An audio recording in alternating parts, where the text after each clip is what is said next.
Je passe la parole à Thomas Chevandier pour le groupe Paris en commun.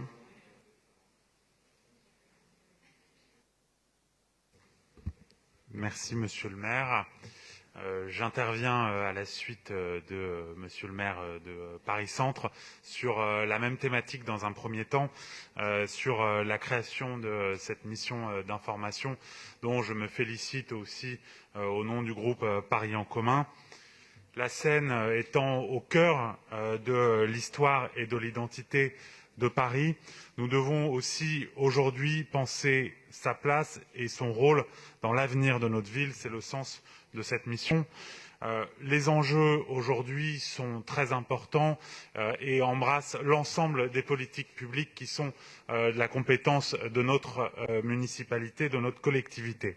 Elle est d'abord un espace de circulation et de développement économique par les activités portuaires et industrielles et, à ce titre, elle est exposée à de multiples pollutions et nous devons l'en protéger. Je pense notamment aux dernières polémiques qui ont eu lieu sur les cimenteries. Elle est également un espace de vie. Elle est l'étendard de notre ville et doit demeurer le symbole de ce que nous voulons pour Paris, à savoir un espace apaisé, végétalisé, ouvert aux nouveaux usages. Elle est aussi un fleuve à protéger, à dépolluer pour favoriser le développement d'une biodiversité en son sein, perdue par l'effet des multiples pollutions ces dernières décennies.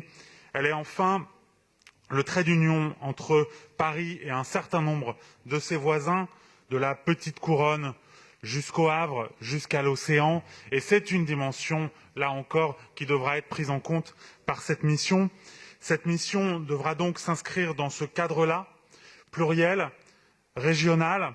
Elle devra respecter ce cadre-là par ses auditions, par le travail et les thématiques qu'elle envisagera en son sein.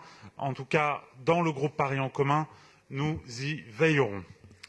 Je profite de cette prise de parole pour intervenir sur une deuxième délibération sur laquelle j'étais inscrite, là encore pour le groupe Paris en commun. Il s'agit de la DLH 155, qui est une délibération qui vise à garantir les emprunts à souscrire par la RIVP pour effectuer des travaux d'amélioration de son patrimoine.